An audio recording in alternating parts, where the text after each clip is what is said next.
নমস্কার বন্ধুরা, পাইসি বাড়িকে আমার সকল বন্ধুকে স্বাগত জানিয়ে আমি আবারও চলে এসেছি একটা রেসিপি নিয়ে। রেসিপিটা হলো ওল ডাটার রেসিপি। বন্ধুরা, ওল ডাটা তো আপনারা অনেক রকম করে খেয়েছেন, আমি যেভাবে বানাই সেটাই আপনাদের সঙ্গে শেয়ার করব।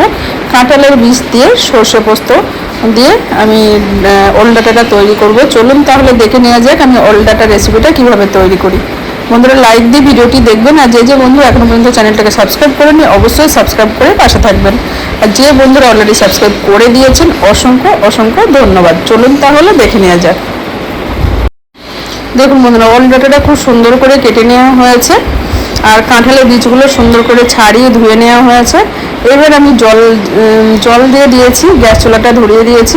জলের মধ্যে একটু দিয়ে দিলাম কাঁঠালের বীজটা আর ওল ডাটাগুলো দিয়ে দিলাম। এবার একসঙ্গে সিদ্ধ করে নেব। আর একটু পরিমাণ মতো লবণ দিয়ে দিলাম। এবার এটা সিদ্ধ হতে থাক। এই দেখুন অনেকটাই সিদ্ধ হয়ে গেছে।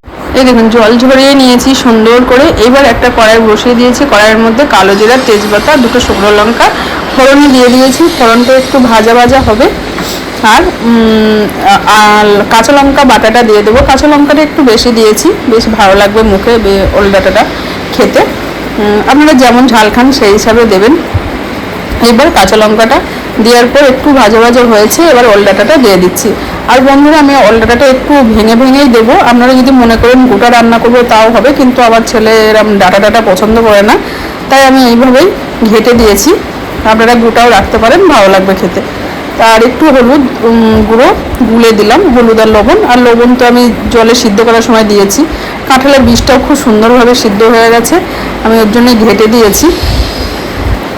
আর এইবার সর্ষে আর পোস্ত আমি বেটে রেখেছিলাম, সাদা সর্ষে আর সাদা পোস্ত, আপনারা কালো সর্ষেও দিতে পারেন। এবার সর্ষে পোস্তটা দিয়ে ভালো করে নাড়াচাড়া করে এবার অল্প একটু চিনি দিলাম। চিনি দিয়ে আবারও নাড়াচাড়া করে আমার তৈরি হয়ে গেছে ওল ডাটার রেসিপি। এই দেখুন বন্ধুরা, কত সুন্দর হয়েছে, দারুণ হয়েছিল খেতে। আপনারা অবশ্যই বাড়িতে ঝটপট এইভাবে ওল ডাটার রেসিপি তৈরি করে দেখবেন। আর যদি এই ওল ডাটার রেসিপি ভালো লেগে থাকে লাইক করবেন, শেয়ার করবেন, কমেন্ট করবেন, আর পাশে থেকে যে বেল আইকনটা আছে অবশ্যই ক্লিক করে দেবেন। তাহলে বন্ধুরা আজকের মতো এইটুকু, দেখা হবে আরও নতুন নতুন রেসিপি নিয়ে। আজকের মতো ধন্যবাদ।